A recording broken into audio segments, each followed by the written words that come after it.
আজকে আমি করব ক্যাবরোল আর আলু ভাজা চিংড়ি মাছ দিয়ে।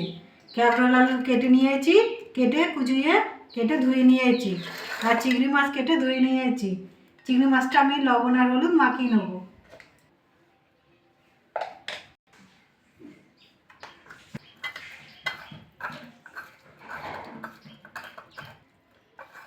চিংড়ি মাছ আর লবণ আর হলুদ মাখানো হয়ে গেছে। আমি এবার গ্যাসটা জ্বেলে নেব। গ্যাসটা জ্বেলে কড়াটা বসিয়ে দিয়েছি, আর কড়াটা গরম হয়ে গেছে। আমি এবার সরষের তেল দিয়ে দেবো। তেলটা গরম হয়ে গেছে, আর গোটা জিরে দিয়ে দেবো।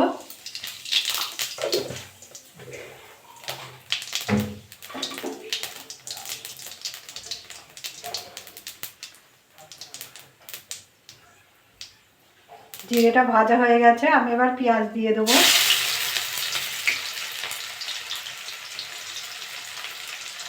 লঙ্কা দিয়ে দেবো, দিয়ে এটা ভেজে নেবো। পেঁয়াজটা একটু ভেজে নিয়েছি। এবার চিংড়ি মাছগুলো দিয়ে দেবো,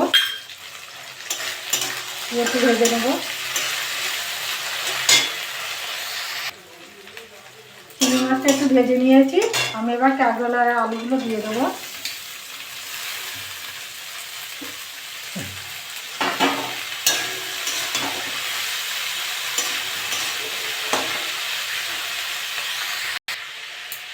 আমি 4-5 মিনিট মতো আমি ভেজে নিয়েছি। এবার হলুদ দিয়ে দেবো,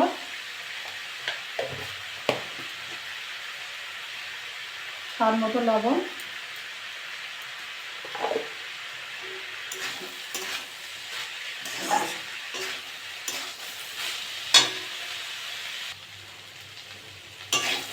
ভালো করে ভেজে নিয়েছি। আলুটা সিদ্ধ হয়ে গেছে। সামনে একটু চিনি দিয়ে দেবো।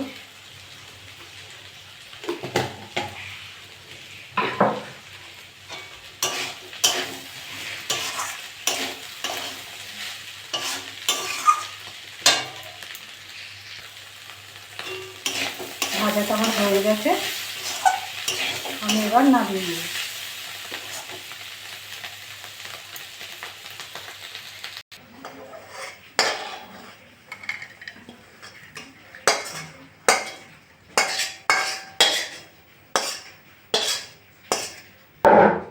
দেখুন কি সুন্দর হয়েছে। এরকম করে বাড়িতে রান্না করে খাবেন। খেয়ে ভালো লাগলে আমার চ্যানেলটাকে লাইক করবেন, শেয়ার করবেন, কমেন্ট করবেন, সাবস্ক্রাইব করবেন। ধন্যবাদ।